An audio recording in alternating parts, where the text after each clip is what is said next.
How dare you? আপনি দেখে আমার মুখে ধোঁয়া মারলেন কেন? সরি, আমি খেয়াল করিনি। বখাটে ছেলে কোথাকার। বখাটে কি? বখাটের মতো কাজ করবেন আর বখাটে বলবো না? কি করছি আমি? করছেন ননসেন্স। পকেট ডিকশনারি আম তো ভালোই দেন, নেবেন নাকি? তোর মতো একটা বেহায়া আমি আমার এন্টায়ার লাইফেও দেখি। দোস্ত দোস্ত দেখ দেখ, চলে আসছে চলে আসছে। তোর বয়ফ্রেন্ড কি সামনেরটা নাকি পেছনেরটা? সামনেরটা দোস্ত, পিছনেরটা আমার ফ্রেন্ড। আমার ফ্রেন্ড যেহেতু আপনার ফ্রেন্ডকে ভালোবাসে। মাই গড, থাক তুই। আপনি কি বয়রা না কানা, কান শোনেন না? আপনার মতো বেয়াদবের কথা শোনার আমার কোনো ইচ্ছা নেই। আপনার কাছে চুলি করে গলা বসে গেছে। এবার সরেন আপনি সরেন। আরে বাবারে বাবা, ঘরের মধ্যে জুড়ে বসছি। কাকের মতো আমার ডানা নাই যে আপনার মতো পেতনির গায়ে পড়বো। এই রাখবেন নাকি? টান তো ভালোই দেন। শীত করতে ছেলে পাল্টু একদম লাফাঙ্গ। তোর লগে আমার বন্ধুত্ব আজকে থেকে শেষ। শেষ করে তুই যে ভেদ টান দিয়া ওর মুখের মধ্যে মারছো। ওই মাইয়া বাসায় কি আমার আম্মার কানে বিষটা আছে? তুই এসব কবে বন্ধ করবি বলতো? আরিফ নামে একটা ছেলের সাথে তুই নাকি ঝামেলা করেছিস। বাজে একটা ছেলে। ওকে তুই জানিস? আফসার চৌধুরীর ছেলে। এই এলাকায় এক নামে তাকে চেনে। উনি সামনে কিন্তু ইলেকশনে দাঁড়াচ্ছেন। তার মানে তো এটা না যে তার ছেলে যা ইচ্ছে তাই করবে। আমার মুখের উপরে ভেপের ধোঁয়া ছেড়েছে মা। মুনি, আমরা সাধারণ মানুষ, সাধারণভাবে থাকলেই ভালো। ওদের সাথে ঝামেলা করলে আমাদের বিপদ হতে পারে। মা আমি কোনো ঝামেলা করি নাই, সে আমার সাথে প্রথমে ঝামেলা করেছে। পুরো ভদ্রলোকের ছেলে এত রাত করে বাড়ির বাইরে থাকে না। রাত 12টার পরে বাইরের লোক নিয়ে ড্রয়িং রুমে মদ খাওয়ার আগে আপনার ভাবা উচিত এই ঘরে আমার মা থাকে। আমার মুখে মুখে তর্ক করার সাহস তুমি কোথায় পেয়েছো? উচিত কথা বলতে সাহস লাগে না। তোমার ছেলে এসব কি বলছে?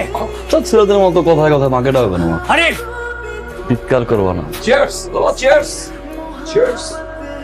কি শিক্ষা দিয়েছো তুই তোমার ছেলেকে? হ্যাঁ, আমার মুখে মুখে তর্ক করে কি সব বলে গেল? রোজ রোজ এত কথা শুনতে তো ভালো লাগে না। একটা মানুষ জীবন মানুষের টাকা মেরে ব্যাংকে পুরো ব্ল্যাক মানি দিয়ে ভরে। আসেন, আপনি আসেন। এক্সকিউজ মি, তোরই বাজাচ্ছে শুনছেন? কিছু বলবেন? আপনি আমাকে ফলো করছেন কেন? আপনার মতো মানুষকে ফলো করা কিছু আছে? তাহলে আপনি আমার ফোন নাম্বার নিয়েছেন কেন? আমার একটা ফ্রেন্ড আছে থিয়েটার কাজ করে, ফিকশনে একজন ঝগড়াটে মহিলা লাগবে। আমি মহিলা? আপনার মতো ছেলেরা ছেলেরা কি চায় সেটা আমি ভালোই জানি। আপনার মতো মানুষের সাথে প্রেম ইম্পসিবল। বুঝছেন ভাই? স্মাগি। আর কোনো সমস্যা হলে আমাকে জানাবেন, ঠিক আছে ভাই? মাদক ব্যবসায়ী তোকে। এক্সকিউজ মি, কিছু বলবেন আপু? আছে কি আছে? মাদক। মাদক মানে?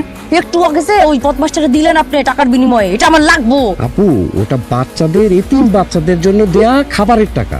মানে এতিমখানার বাচ্চারা 3 বেলা খেতে পারে। উনি যে টাকাটা দেয় সেটা দিয়ে ওরা 3 বেলা ভাত খায়। দিল যে এটা মাদকের টাকা না? তো এতক্ষণ আপনি ওনার সাথে কথা বললেন, এই ছিলেন ওনাকে। আর উনি যে দান করেন এটা কাউকে জানতেও দেন না, সবার অজান্তে দেন। যে মানুষটা মাদকের বিরুদ্ধে কাজ করে, মাদকের ধারে কাছে নাই, আপনি তাকে বলছেন সে মাদক খায়? অদ্ভুত। কি নোংরা মন আমার। এরকম একটা মানুষকে আমি তো ভুল ব্যাখ্যা করেছি। আপনার হাসি অনেক সুন্দর। Thank you. আচ্ছা এখানে চা কোথাও পাওয়া যায়? ডানে যাবেন, ডান থেকে বামে যাবেন, বামে গেলে 10 কদম হাঁটলেই চায়ের দোকান। আচ্ছা আপনি এমন কেন বলেন তো? কোথায় আপনি আমাকে নিয়ে যাবেন, চার অফার করবেন, আর আমাকে বলছেন সোজা যাবেন, ডানে যাবেন, বামে যাবেন। আপনি চান আমি আপনাকে নিয়ে যাই? কিন্তু আপনাকে তো পাঠানো হবে। চলেন চা খাই। আপনি নিয়ে যাবেন?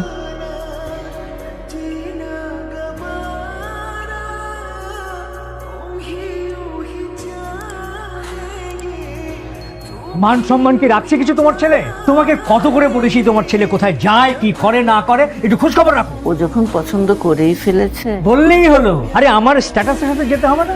মেয়ের বাবার টাকা কম, এটাই তো সমস্যা। আরে টাকা ছাড়া সোসাইটিতে কারো কোনো মূল্য আছে নাকি? হ্যাঁ, সবাই তো আমার দিকে আঙুল তুলে বলবে যে কাদের সাথে আমি আত্মীয়তা করেছি। ছেলে যখন পছন্দ করেই ফেলেছে, এটা মেনে নেওয়াই ভালো। তুমি আমাকে জ্ঞান দাও। হ্যাঁ, কখন আসছো তুমি? 2 মিনিট। তুমি তো আগে আসলা কেন? কোথায় আমি আগে আসবো, তোমার জন্য ওয়েট করবো, আমি আসবা লেট করে, আমি রাগ করে থাকবো, তুমি আমাকে দূরে কোথাও নিয়ে যাবা, রাগ ভাগাবা, সেটা না করে তুমি আগে চলে আসছো। তাহলে বসো, আমি দেরি করে আসি। কই যাবা? গুলিস্তানের কাজ আছে, শেষ করে আসি। গুলিস্তান থেকে আসতে আসতে সকাল হয়ে যাবে। ওই কি করছিস রে? আঙ্কেলে তো খেপছে কেন? কারণ কি হয়েছে? ওটা আঙ্কেল আমার ফোন দিয়ে কইতেছে মুনিয়া করে বাসা ছাড়া নোটিশ দিতে। আমি এমনি কি? আমি ইন লাভ উইথ ইউ মুনিয়া।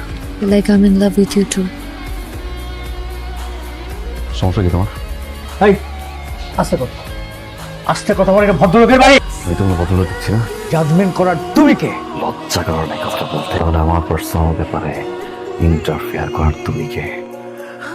মুনিয়া বাড়িতে থাকবে কি থাকবে না সেই সিদ্ধান্ত দেওয়ার তুমি কে? কত বড় সাহস, তুমি একটা রাস্তার মেয়ের জন্য আমার সঙ্গে চোখে চোখ রেখে কথা বলছো? আমি কি করিনি তোমার জন্য? কিছু করেছো বাবা? এত বড় বাড়ি, টেবিল ভর্তি খাবার, দামি গাড়ি, কার জন্য করেছো বাবা? আমার জন্য? আমার জন্য? বাবা, তোমার টাকা ওটা তোমার নেশা, অবৈধ টাকার মালিক। আরিফ, মাথা ঠান্ডা কর বাবা। মাথা আমার ঠান্ডাই আছে মা, হালকা লাগছে মা। জানো কথাগুলো বুঝতে পারছি, ভালোবাসার জন্য মা, যে ভালোবাসা আমি ছোটবেলা থেকে চেয়ে আসছি পাইনি। আর একটা উল্টা পাল্টা কথা বললে কিন্তু এক চড় দিয়ে তোমার দাঁত ফেলে দেবো। বেরিয়ে যাও তুমি এখান থেকে। স্কুলের প্যারেন্টস থেকে কোনোদিন বাবা আমাকে পাইনি। এই ঘরে যদি আমি থাকি কোনোদিন বুঝাতে পারবো না টাকা পয়সাই না, ভালোবাসা দরকার। আটকালে না? আমি তো পারতাম আটকাতে, কিন্তু আটকাইনি। আমার ছেলেটা ছোটবেলা থেকে একটু ভালোবাসা চাইতো, আদর চাইতো, কোনোদিন পাইনি। ভালো থাকো।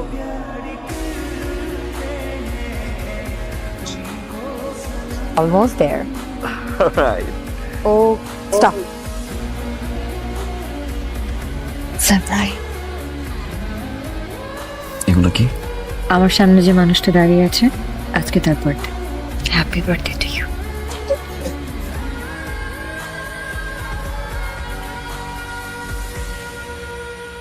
কে জিতবে কে হারবে জীবনের এই লম্বা রেসে পরিবারটাকে যে কখন পেছনে ফেলে চলে এসেছি, বুকের ভেতরটা কেমন যেন হাত আছে। আমার সন্তানের অভাবটা অনুভব করি। আমি চাই তুই আজকেই বিয়ে করবি। আজকেই? না না না, আজকে না, এক্ষুনি। Will you marry me?